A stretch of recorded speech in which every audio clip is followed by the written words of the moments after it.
Hello, and welcome to Sports on the Rocks with Ken Larimer. I'm your host, Ken Larimer, and no, we don't have a blender. We're all out of mint, and the espresso machine on the fritz. So all I'll be serving you is a big glass of what is happening around the sports world. If you enjoy the podcast, please like and subscribe to the YouTube. And if you are listening to the podcast on Spotify or Apple Podcasts, remember, you can find the videos I talk about in my post-show Twitter thread at SportsOTRocks. On today's episode, my NFL Week 10 no-cap recap. Draymond the choke artist. Murder on ice? Rory Mcllroy is a whiny bitch. Giannis says, no more Mr. Nice Guy. And of course, last call. But first, the Broncos foot the Bills. I predicted another stinker of a Monday Night Football, but I could have never predicted what we witnessed this Monday night. And that's what makes the NFL the best product in all of sports. This game gave us plenty to talk about this week. A Russell Wilson scramble on fourth down in the red zone that resulted in a Courtland Sutton toe tap falling over Matrix-like catch. James Cook fumbles on the first play of the game, only his second in 241 career touches. He would kind of get benched for Latavius Murray after that, but would end up coming back into the game in the third quarter, where he would also have a muffed handoff credited as a fumble to Josh Allen. And then, probably one of the coolest fumbles I've ever seen, which happens on a 42-yard rush where a defender knocks the ball out of his hand, it hits the turf, bounces directly back into his hands in stride. Only adding to his bizarre performance, Cook somehow logged 109 yards on only 12 carries. Josh Allen did his very best to help offensive coordinator Ken Dorsey lose this game. Not that he needed any help, but Josh Allen throwing to a player in a Broncos jersey twice in this one, and of course, the muffed handoff I just mentioned to Cook, which bring his turnover total to 3 in this one. It was the final Broncos drive for the win that would have fans and bettors alike scratching their heads. Wilson and the offense get just outside of field goal range with 35 seconds left, and on a 3rd and 10 play, Wilson gets bailed out by the refs on a ball aired out, yet shorted somehow. Predictable defensive pass interference puts the Broncos at the Bills' 20-yard line. Broncos kneel the ball twice, force the Bills to use their remaining timeouts. Then, on 3rd and 13, the Broncos decide any time on the clock is not worth the risk, and they kneel the ball again. And they hope they can get their kicking team set up with a running 23-second clock. Now, to set the stage, Broncos kicker Will Lutz would hit field goals from 40, 49, 40, but miss an extra point and also muff an extra point attempt. So why would they try to rush the game-winning field goal with a running clock instead of attempting it on 3rd down? And as I'm thinking that live, the Broncos run their special teams onto the field. Lutz puts it up, and it misses right. The Bills win after a tightly fought game, but oh wait, there's a flag.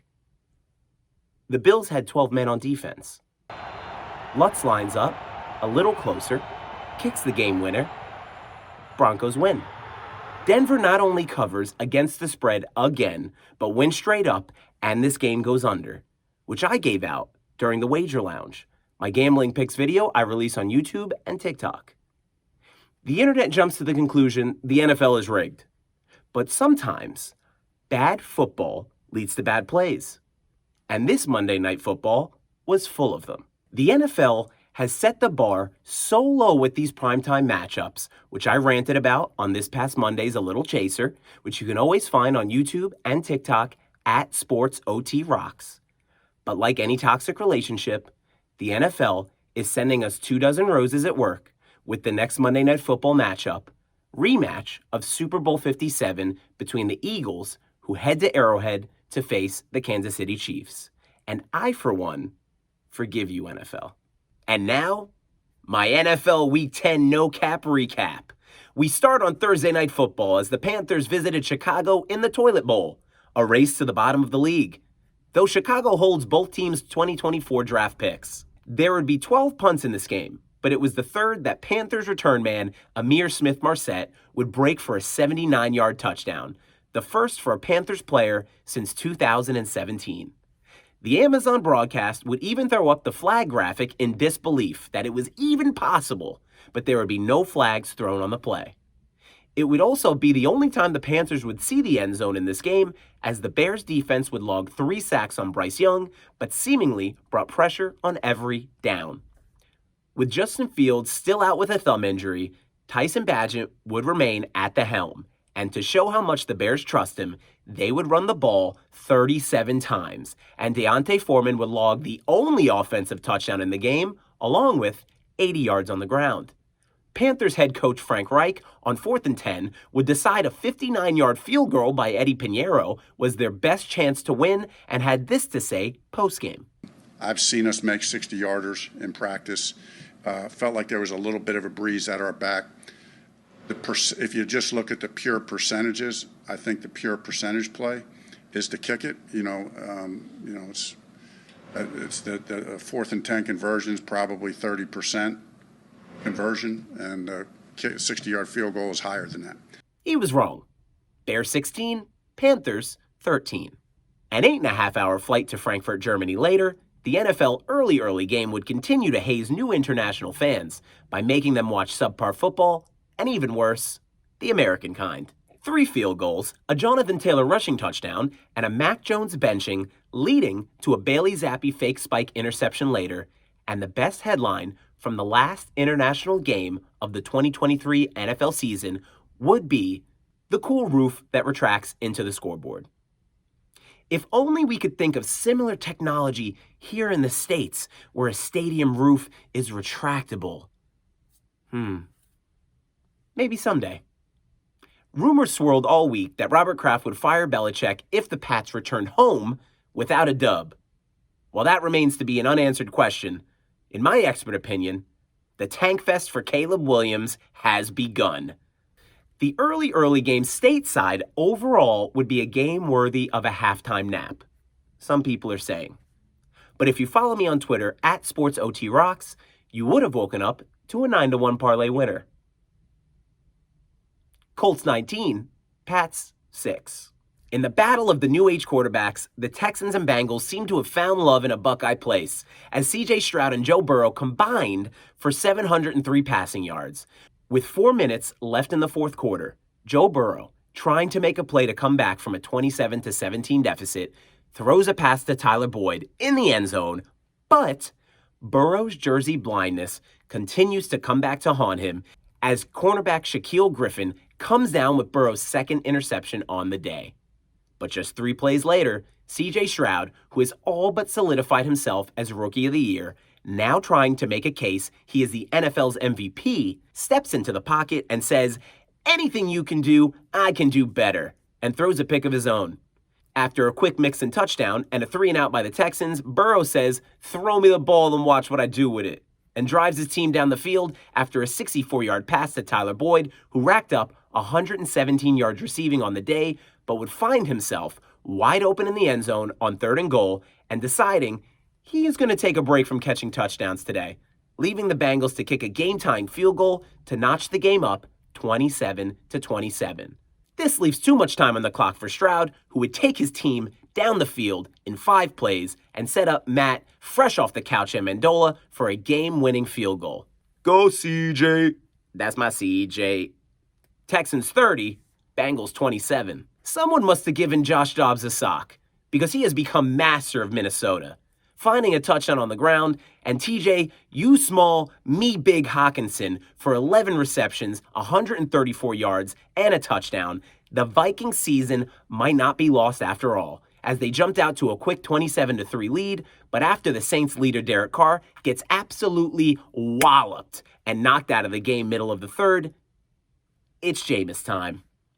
Winston comes in and does what he does best: throw touchdowns and interceptions, as he would throw a couple of each to both get the Saints within 8 and keep them within 8, to lose a close one that was never truly close. Vikings 27, Saints 19.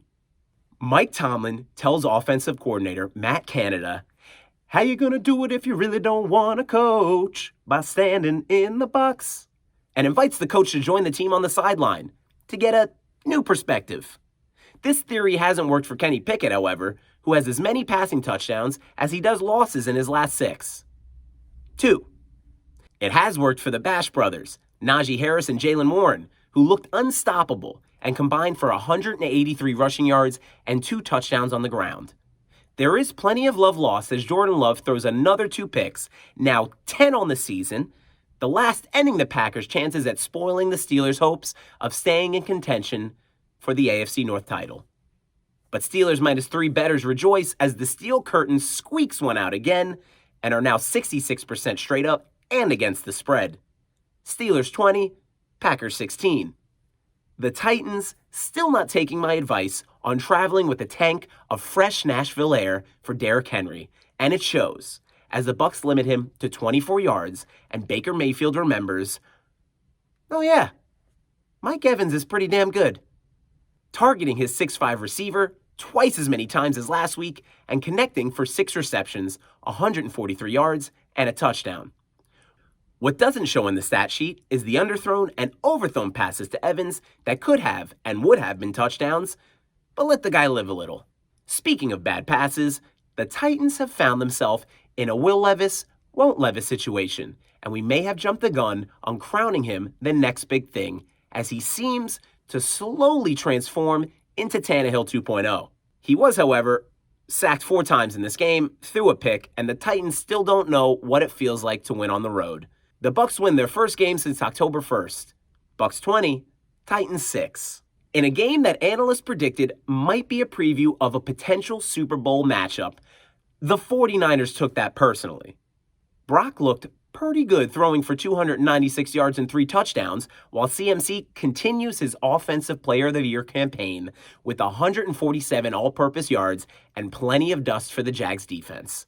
San Francisco's real estate market might be inflated, but the 49ers defense found a home pretty quick in the Jags backfield, sacking Trevor Lawrence 5 times and limiting the Jags backfield to just 59 yards on the day.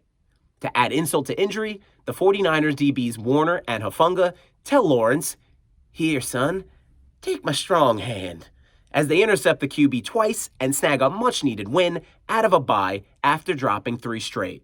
49ers 34, Jags 3. Deshaun Watson came into this tough divisional game, allegedly, with high hopes that were quickly dashed on the second play as Raven safety Kyle Hamilton says, "Thank you, sir, may I have another," and takes one to the house for a pick 6. Lamar Jackson was no choir boy in this one either, as the quarterback, is so competitive, he also had to throw his own pick 6. But this time, when it mattered most, as the Browns' Greg Newsome takes it 34 yards to tie the game up in the fourth quarter 31-31, as long as they kick the extra point. Oh no, he missed the extra point. It's now 31-30. The Ravens have 8 minutes to run the clock and control the result of the game, but after 6 plays, find themselves punting back to the Browns, and like a massage therapist in Houston, confirming an appointment between 2017 and 2021, think to themselves, what's the worst that could happen? 12 plays and the rest of the game clock later, they watch Dustin Hopkins' 40-yard field goal sail through the uprights, and Cleveland rocks for maybe the last time, as Deshaun Watson announces he will have season-ending shoulder surgery, leaving the Browns in QB limbo. Browns 33, Ravens 31. On to the 4 p.m. slate, we start with the Battle of the Birds, where Kyler Murray traded in his gaming headset for a football helmet for the first time since December 12th of last year, and quickly reminded us, "I'm fast as fuck, boy. Still fast as fuck, boy." Murray was elusive and avoided lots of contact, only taking 2 sacks with this porous Cardinals O-line in front of him and getting the ball out of his hands quickly, all thanks to tight end Trey McBride, who collected 8 receptions for 131 yards and has Kyler Murray asking, "Did we just become best friends?" Why it took Falcons head coach Arthur Smith 10 weeks to figure out he should be running their offense through Bijan Robinson, who logged 22 carries for 95 yards and a touchdown, your guess is as good as mine.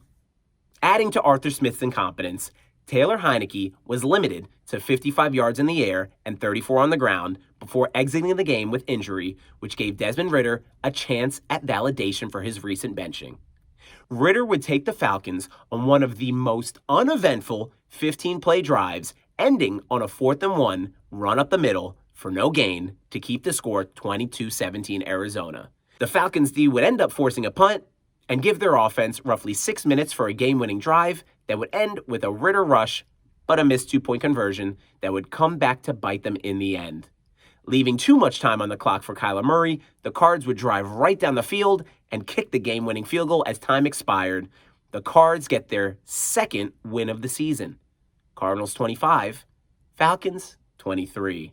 Headed to Dallas, where the Cowboys were favored by the largest NFL spread of the 2023 season, minus 17.5. If you are a professional like myself, you may have bet the alt line minus 20.5. New tight end Jake Ferguson is a problem at the goal line and would score his 3rd straight touchdown. CeeDee Lamb would be unstoppable and snag an NFL record 3rd game this season with at least 10 receptions and 150-plus yards. He would go 11 receptions, 151 yards, and a touchdown in this one, and not even be the yards leader on his own team, as Brandon Cooks stretched his legs for 9 receptions, 173 yards, and of course a touchdown. Little touchdown action. We have grown to love Tommy DeVito off the field after his comments to the media that he still lives at home with his family in New Jersey and enjoys his mom doing his laundry and, of course, home-cooked meals. On the field, the Giants quarterback by default, with Tyrod Taylor and Daniel Jones out, would actually throw 2 touchdowns against a stiff Dallas D. But they don't call it garbage time for nothing, as he would only throw for 86 passing yards, well below his prop of 160.5. This game was definitely not the best competition, nor the best to watch. But if you follow me on Twitter, @SportsOTRocks, I gave this 18-1 parlay out before game time, and like the Cowboys, you were a winner. Cowboys 49, Giants 17. Lions and Chargers in points, oh my! 79 points to be exact, 954 yards of total offense, all decided by a game-winning field goal. But before we get to that, both QBs with plenty of time to throw, with neither defense logging a sack, and both offensive lines doing well under pressure. Justin Herbert connects with Keenan Allen for 11 receptions, 175 yards, and 2 of Herbert's 4 total touchdowns in the game.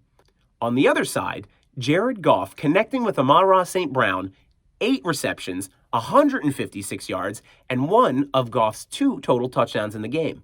Goff getting a little more help from his backfield as David Montgomery makes the best of his 12 touches, breaking 116 yards, which included the 75-yard touchdown that Montgomery credited to Jamison. Knowing he's a playmaker for him to, be able to run and go block for me, and it also shows how fast he is too. Because I was running as fast as I was, and he was jogging, and he still managed to get there for me. So I'm a little hurt about that, but I'll just suppress those feelings later.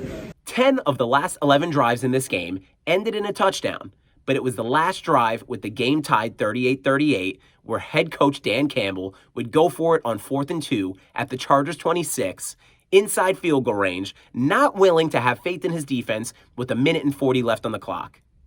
Some would say he's got some pretty big cojones. I would say he lacks brains. But unlike the Tin Man, him and the Lions definitely have heart. Goff hits tight end Sam Laporta for 6 yards for a first down, kneels 3 times to bleed the clock, then Riley Patterson knocks a 41-yard field goal through the uprights. The Lions cover the -2.5, and Detroit keeps their spot at the top of the NFC North. Lions 41, Chargers 38. The Commanders and Seahawks started in Seattle with a bang, as Sam How-ell only needed 4 plays to hit Brian Robinson Jr. for a 51-yard pass to open the game up and has us thinking we are going to be in for a shootout. We would then see 6 punts and 4 field goals and go into the half tied up 9-9. This game would pick up the pace in the 4th as How-ell and Geno would get into a pigskin measuring contest and go drive for drive to see who would have the last score. It looked like How-ell's 35-yard touchdown pass to Dyami Brown, with 52 seconds left, would take us to the finish line. But never count out Geno, who would find Metcalf for 25 yards to get into field goal position for Jason Myers, who would knock through a 43-yarder to win the game, his 5th field goal on the day. The Hawks do it at home. Seahawks 26, Commanders 23. And we'll wrap up my NFL Week 10 no-cap recap with the Sunday night Snorefest that was the Jets versus the Raiders.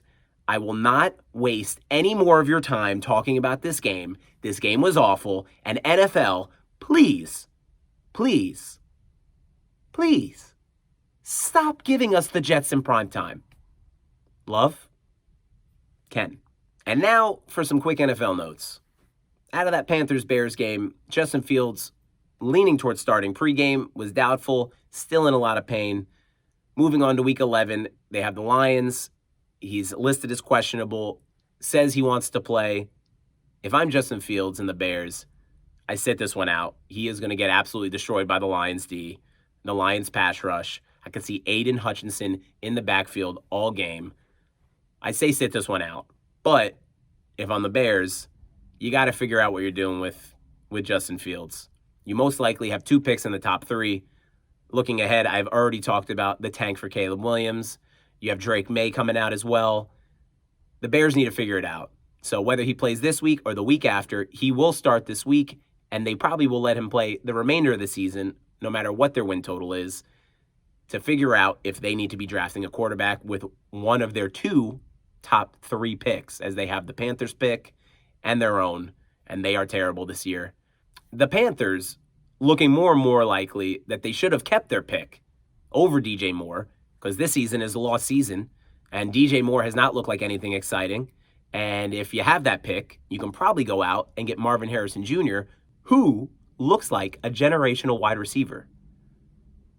Bryce Young, also last year's number 1 pick, seems like he's getting a bad shake. The Panthers' O-line is awful.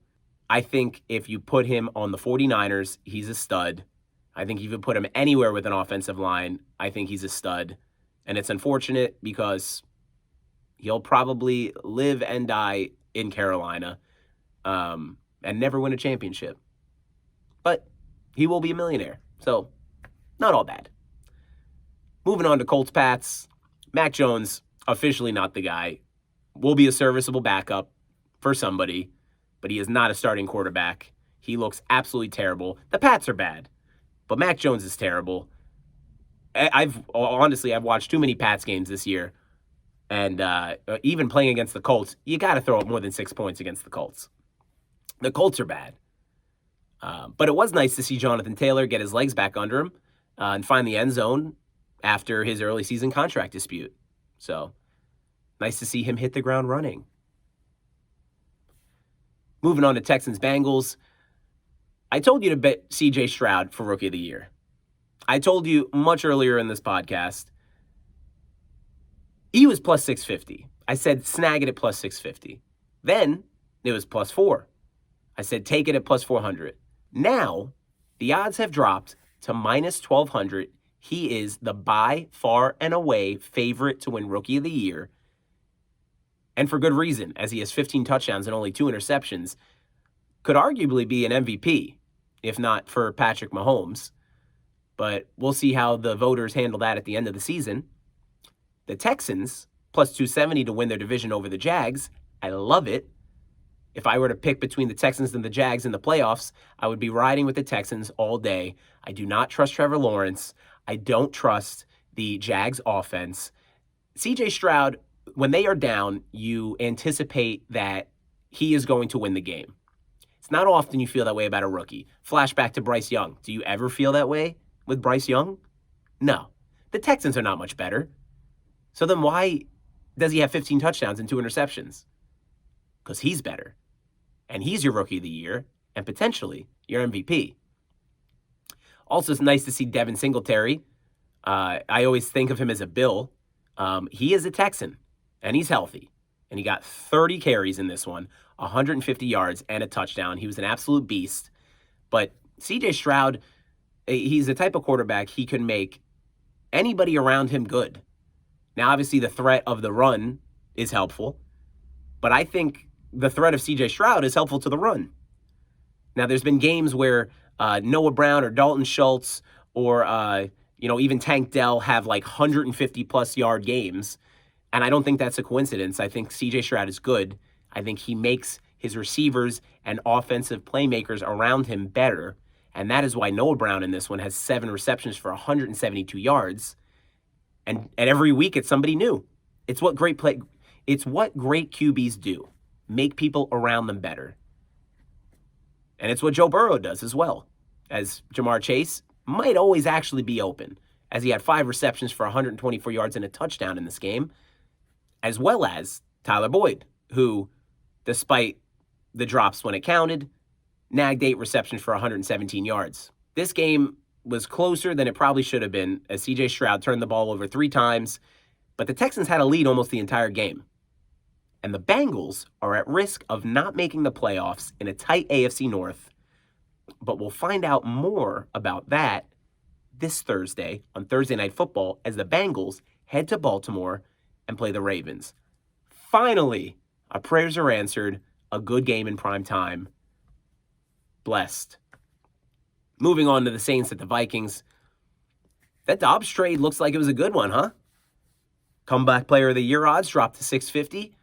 Damar Hamlin's still the far and away favorite. He finally makes his way onto the field, makes a tackle this week. His odds are minus 250. They were as high as like minus 1,600 at the beginning of the season. I think if you die on the football field and you come back and make one tackle, I think that's probably worthy of Comeback Player of the Year. But we'll find out. Depends on how good Dobbs is, I guess. Justin Jefferson looks like he's heading towards starting any week now, which is very surprising. I thought with that hammy he'd be done for the year, but I mean, it looks like modern medicine is catching up with these injuries, because I feel like we have these torn ACLs. Saquon Barkley is the last person I remember tore his ACL, MCL, all the CLs, and he was back by the end of the year after surgery. It was pretty wild. All the news with Aaron Rodgers saying he's going to start by the end of this season. He's going to come back and play. Robert Salah coming out and saying if he wants to play, he wants to play. Apparently he tore his MCL. I guess he's better now. I don't know how that works now. I feel like these injuries would be like 2-year injuries. Now they're back within a few weeks or in the same season. It's pretty wild. But I'm excited. Justin Jefferson looking like he's either going to come back in week 11 or 12. Says that he won't start until he's 100% healthy. But that thought flips. You got to think when he sees Josh Dobbs can take them to the playoffs, and the season isn't all lost without Kirk Cousins. But the Saints receivers, they can't stay out of handcuffs this season, which I'll talk about more on a little chaser coming up next week, because I would like to talk more in depth about that. But between Olave going 35 over, Thomas in a scuffle with a contractor near his home, Derek Carr might be the problem. He might be driving his wide receivers insane with all of his awful passes.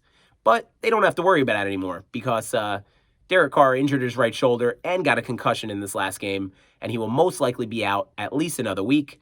But head coach Dennis Allen still believes he's the starter over Jameis Winston, which is news to anyone watching Saints games. Allen should be fired. If not soon, at least by the end of the year. He is clueless, and the offense has been awful under his watch. He's allowed it to happen. And to be honest, I'm starting the Free Kamara petition now. Get him on a winning team. Free Kamara. Free my boy Alvin. But moving on to Packers Steelers, bet alert, TJ Watt plus 230 for Defensive Player of the Year. So far, he's notched 10.5 sacks, an interception, and 30 tackles. He's up against Myles Garrett, who, right now, plus 140, has 11 sacks and 28 tackles. So head-to-head, I think TJ Watt finishes the season strong. Myles Garrett, nothing to snuff about. But you're giving me plus 230. I might do a little sprinkle action on that, especially with Steelers-Brown game coming up this week, week 11. Has the potential to be the most boring football game of the season. Deshaun Watson announced season-ending shoulder surgery, and Kenny Pickett looks like a statue. I imagine the punters getting lots of work in this game, the teams leaning heavily on their running backs. This coming up Steelers-Browns game screams under, and the early line is 33.5, and I love it. Packers also rolling out their old school jerseys next week, so they can lose to the Chargers in style. That's exciting. Next, we have the 49ers and the Jags. CMC's touchdown streak is snapped at 17, leaving him tied with Hall of Famer Lenny Moore for the all-time record, first achieved in the 63-64 season while playing for the Baltimore Colts. Welcome to the team, Chase Young, who already gets half a sack. And the Jags feel the pressure early and often. Looking forward, the Titans bring their 0-5 away losing streak into Jacksonville next week, which should be a get-right game for the team. But then the Jags go into a gauntlet of at Texans, home versus Bengals, at Browns, and home versus Ravens. The 49ers, however, remain my NFC Super Bowl pick.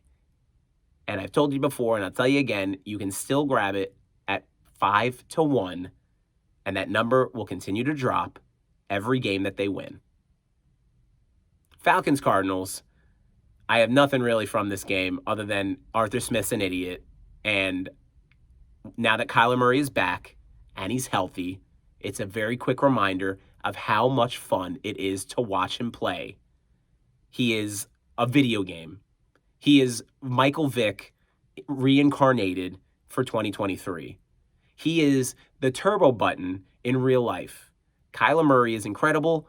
I will most certainly bet on him and lose in the near future because the Cardinals do suck.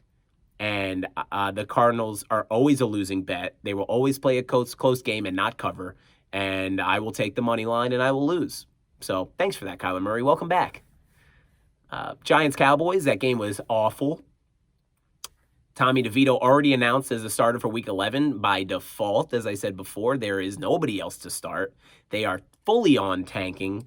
Brian Daboll, I don't even know if he's trying to save his job. It might be an understanding like we're going to tank. We're going to get a really good quarterback and potentially some offensive weapons for him in the draft. And next year will be a playoff team. And that's what he's selling to ownership, maybe. But the Cowboys, they have another stinker. Week 11, they're playing the Panthers in Carolina. But follow me on Twitter at SportsOTRocks because I am looking to post another big parlay announcement because I love the Dallas Cowboys. I'm going to hammer the Cowboys against the Panthers. Bryce Young is going to look so small against Micah Parsons and that defense. I am going to predict 6 sacks, 2 interceptions. I'm going to say 5 touchdowns for the Cowboys at least. You better believe I'm probably riding with Jake Ferguson again for his 4th straight game with a touchdown. CD, it's a lock. Put him in for 100+ alt line receiving yards. The Cowboys against bad teams, they are a Super Bowl contender. Against good teams, remains to be said. But this game against the Panthers is a bankroll building game. But follow me on Twitter at SportsOTRocks, and I'll release that parlay just before the game. Lions at Chargers, probably the most exciting game of the day. You can't ask for more than 79 points from the Lions, who are one of the most feisty teams in the NFL, and the Chargers, who I don't know what their deal is, but one thing's for sure, Justin Herbert can sling it. And Keenan Allen, when healthy and not dealing with his hammy injury, is a stud. But I did see a pretty crazy picture of, which I'll show you right now, his post-game interview in a game recently, and his AC joint is poking out of his jersey. And I had to do some research online and find this graph to show what is under that jersey. And as you can see, it looks like he has a stage 3 AC joint sprain, and it makes his bone bulge out of his shoulder. And he plays like that, which is wild. And apparently this injury is from his rookie season in 2013. So this man plays with his bone poking out of his shoulder. So it's not just the hammy. It's not just that he's a slightly older receiver with some miles on him now. His bone is poking out of his shoulder. So give him credit. You know, when he sits a game or he looks a little slow in a game or he takes a big tackle and he gets up a little slow, he's doing his best. The man is a walking injury. Give him a break. But I'm happy for the Lions. I'm looking forward to watching them in the playoffs, as I said on an earlier episode of Sports on the Rocks with Ken Larimer. They're such a fun team to watch. They play so passionate. There was even a quote from Jahmyr Gibbs that came out on, I think it was Pat McAfee's podcast, where he says that Montgomery came into the game after their long run and literally asked Jahmyr Gibbs if he wanted the touchdown. And if he did, he would go back to the bench. And Gibbs was like, yeah, I'll take the touchdown. So Jahmyr with 2 on the day as opposed to 1, all thanks to David. And that just speaks to the coaching, the culture, the camaraderie that's in that locker room. And that's the type of stuff that wins a Super Bowl. Now, I don't think they're coming out of the NFC, but they will be a real problem for whoever they face.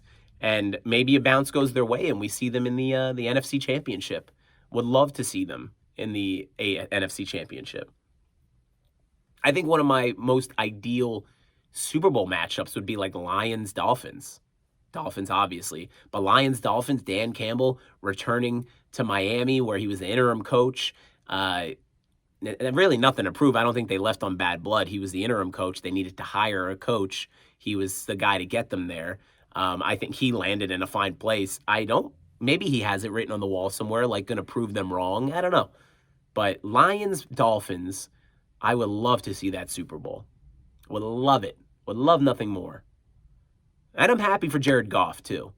I've said it before. I think he got an unfair shake in Los Angeles. Obviously, the Rams are in a much worse place. Stafford can't stay healthy.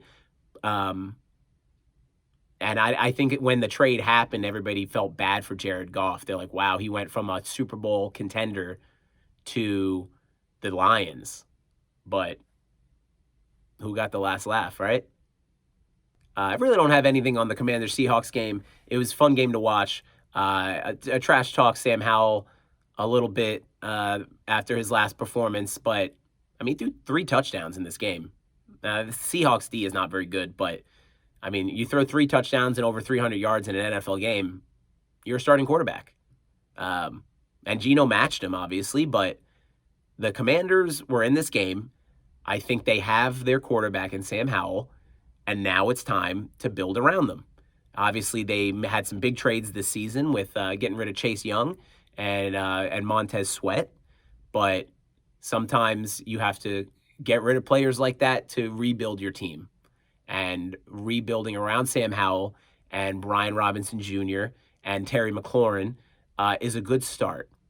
And I think they'll make some good pickups in the draft. In that hierarchy of the NFC East, I feel like the Commanders are right there. I don't know if it always plays pretty close. I think that division always plays close. Whoever makes it to the playoffs does not have a way like 14 wins. They're always around 10 wins. 9 wins. So if the Commanders can build through the draft, I think they have a bright future ahead, especially with Sam Howell at the helm. And lastly, as much as it dreads me to talk about it, a little bit of Jets Raiders, Aiden O'Connell and Zach Wilson, you have my prediction now, will not be starting quarterbacks in the NFL next season. And as I said before, I'm so tired of watching the Jets in prime time. The Raiders, however, with Antonio Pierce as their interim head coach, smoking the cigars after every win now, showing just how much they all hated Josh McDaniels and Garoppolo, that they're celebrating regular season wins with cigars in the locker room. But good for them. Have fun. I'm never one to naysay fun. I'm a fun guy. But but that wraps up my quick NFL game notes. It was a great NFL week. Multiple games ending on field goals, high-scoring games, lots of offense in most of the games. But it was a truly exciting NFL Week 10. I was sad to see it go, but looking forward to Week 11. And we'll talk more about it next week on Sports on the Rocks with Ken Larimer. So make sure to tune in next Wednesday. But for now, I take you around the sports world. Free Draymond. By now, if you watch sports in any capacity, you have seen the choke heard round the world. After a scuffle between the Warriors' Klay Thompson and the Timberwolves' Jaden McDaniels that left Klay's jersey ripped, a full mosh pit ensues with the players on the court that ends up with Draymond Green grabbing Rudy Gobert in a rear-naked chokehold. Refs, coaches, and players trying to get him to stop choking him for what looks like around 8 seconds on the video. Now, I won't argue that this looks terrible, but some quick thoughts on the incident. Draymond and Rudy have had beef that goes back throughout their careers, which makes sense as they are two of the best defenders in NBA history, with 14 All-Defensive Team nods and 4 Defensive Player of the Year awards between them. Draymond seems to be protecting his teammate in the video, and even though it seems rash, I'll always support that. Rudy Gobert truly is French, because the man is 7'1", 258, and looked genuinely shocked he was in a physical altercation and did his best deer in headlights impression. The NBA did not seem as thrilled with the scuffle as I was, as they handed out a 5-game suspension to Draymond Green the next day, and no one else. The 5-game suspension will cost Green about $770,000 in lost salary. The NBA announced in a statement, the length of the suspension is based in part on Green's history of unsportsmanlike acts. To some, the NBA suspension seems not enough. To others, it's too much. But to me, it's ludicrous. And for reference, here is a breakdown of NBA incidents and their ensuing suspensions, and you can be a judge for yourself. Nikola Jokic basically tackling Markieff Morris, who experienced whiplash concussion symptoms and missed the next 4+ months of play. 1 game. Grayson Allen grabbing Alex Caruso's wrist and throwing him to the ground on a fast break, resulting in him breaking his wrist. 1 game. Dylan Brooks aggressively driving into Gary Payton as he goes up under the basket. Gary Payton breaks his elbow, misses a month of the playoffs. 1 game. Serge Ibaka grabbing Marquise Chris by the neck and throwing punches at his head. 3 games. Ja Morant shows a gun on social media twice. 25 games. It doesn't make sense. The NBA and its commissioner, Adam Silver, are just handing out suspensions based on vibes. I imagine Adam Silver with the magic conch from SpongeBob SquarePants, and he whispers into the magic conch, "Magic conch, how many games should I suspend Draymond Green for?" He pulls the string, releases it, and then it answers. Maybe someday. Scuffles like this are what made people, me, fall in love with the NBA in the 90s, or as us old folks say, the glory days.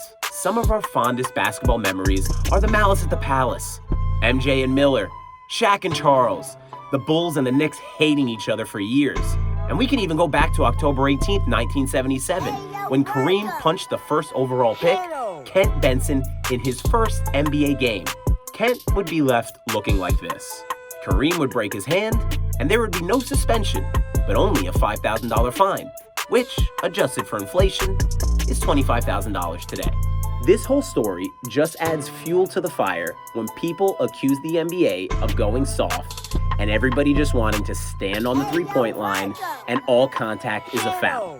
I'm tired of Adam Silver weakening the product we watch. I yearn for the NBA of old, where physicality was rewarded and not fined. And I think it's time we free Draymond. Murder on ice. Hockey players are finding out that blades are sharp, and all it took was someone losing their life. An arrest was made this week, 2 weeks after former NHL player Adam Johnson was cut by a skate blade during a collision in a Champions Cup game in Sheffield, England. According to the AP, video of the incident showed Johnson skating with the puck toward the opposing net when Matt Petgrave skated toward Johnson and collided with another player. Petgrave's left skate kicked up as he began to fall, and the blade hit Johnson in the neck. Johnson, unfortunately, would later die in a local hospital, and the South Yorkshire police would launch an investigation into the incident. This past Tuesday, they would arrest Petgrave on suspicion of manslaughter. Now, I don't understand what this investigation could possibly uncover that we don't already know. Unless this story gets even more crazy and there was actually intent behind Johnson's death. But I do feel like this story is straight out of Final Destination. How many times have you watched a hockey game and seen someone get hit with a puck or a stick or just in general getting demolished by a check? It's a brutally violent game, played on sharp blades.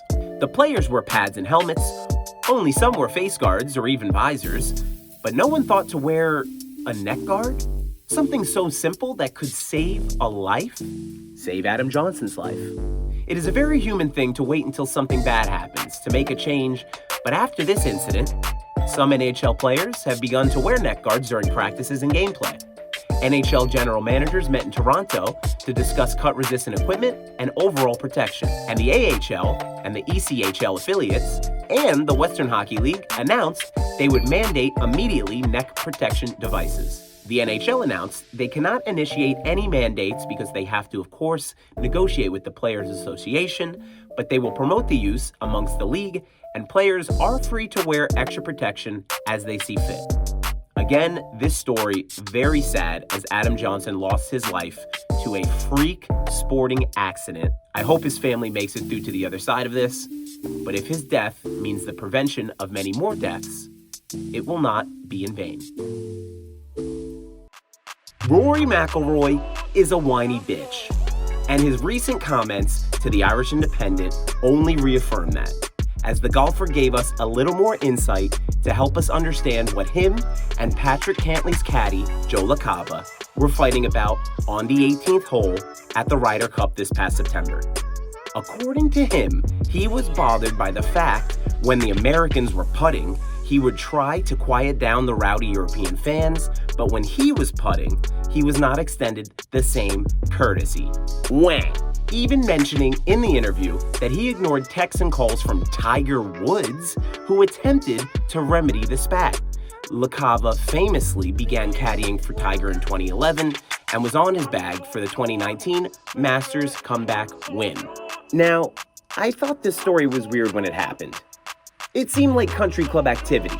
Somewhere in Connecticut, there is a similar argument going on, and one of the golfers is yelling, "Do you know who my dad is?" Rory is one of the best golfers in the world. He is always a fan favorite. He is great for the game of golf, but Rory McIlroy is a whiny bitch. Leave Giannis alone.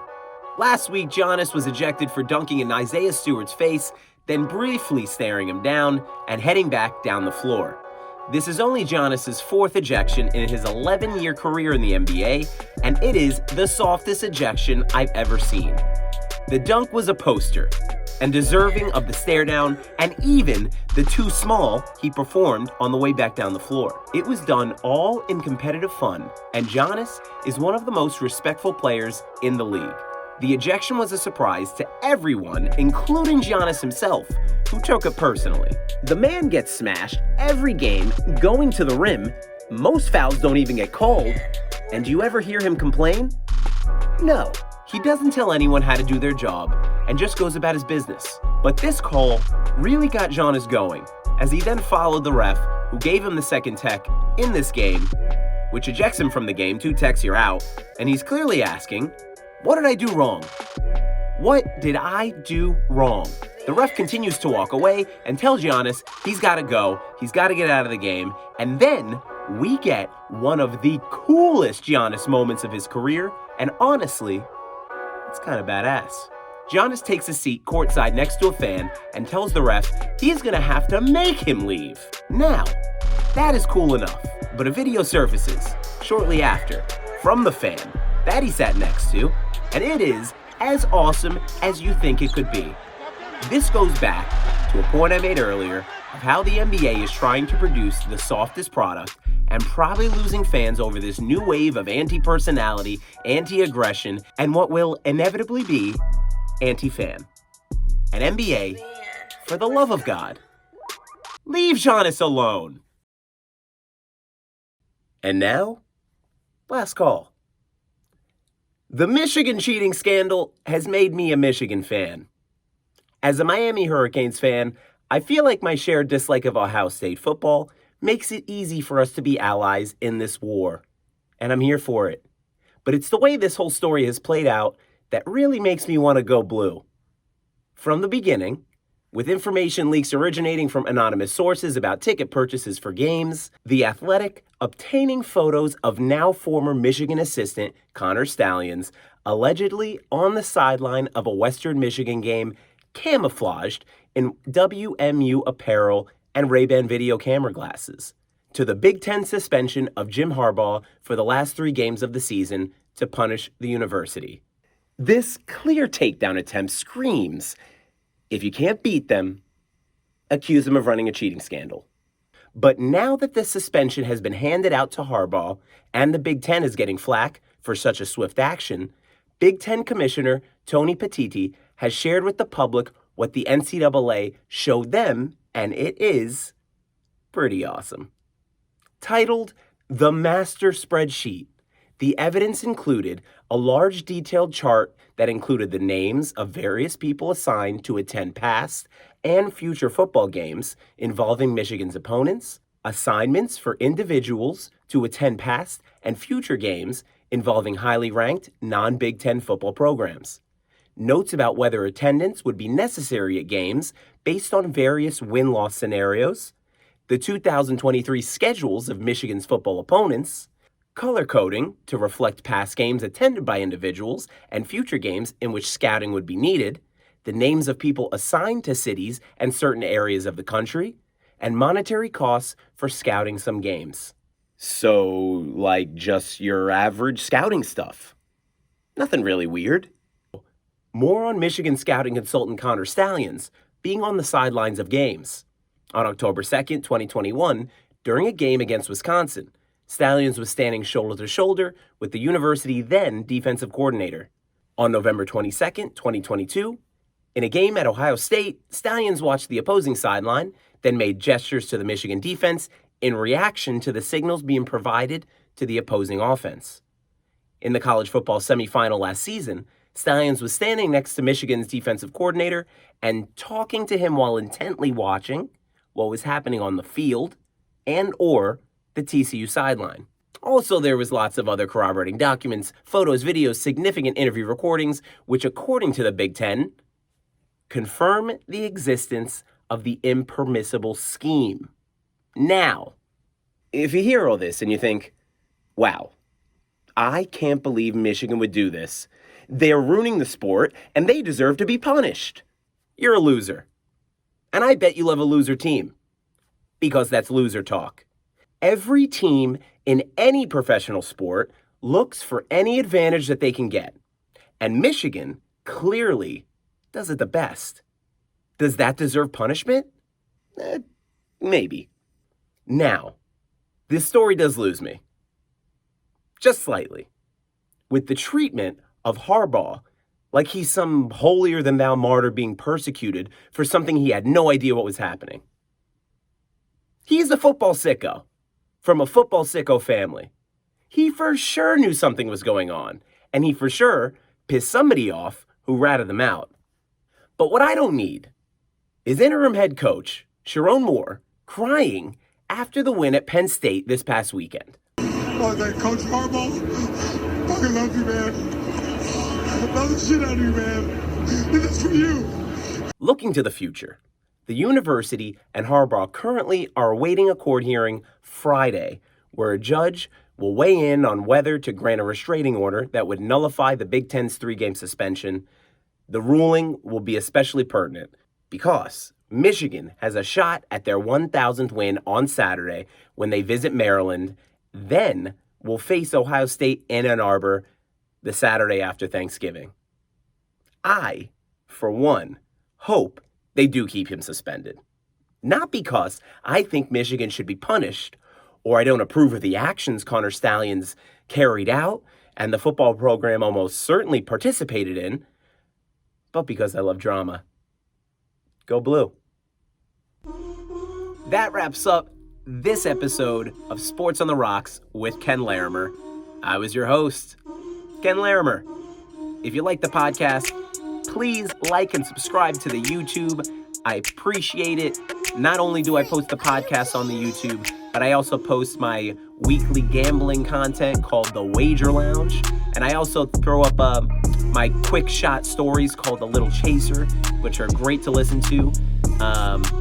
If you're listening to the podcast on Spotify or Apple Podcasts, subscribe, like, share. Thank you for your ears. And what a great sports week. I'm looking forward to next week. It was great to see you all again. I had the pretty intense flu for like 2 weeks, so there was no podcast, but we're back. New format. I'll be dropping some fresh content almost every day, every week. Podcasts new on Wednesdays. The Wager Lounge, usually posting for Monday Night Football and Sunday Night Football, as well as A Little Chaser, which is my series with, again, those quick shot news stories and current events going around the sports world. But thank you again for listening. Please follow, like, subscribe. If you want to keep up with me outside of the podcast, follow me on Instagram, TikTok, and Twitter at SportsOTRocks. Heading to the weekend, bet responsibly. Thanks for listening. I'll see you on the podcast next Wednesday. I'll see you on the Wager Lounge Sunday night. And don't forget to tip your bartenders. See you later.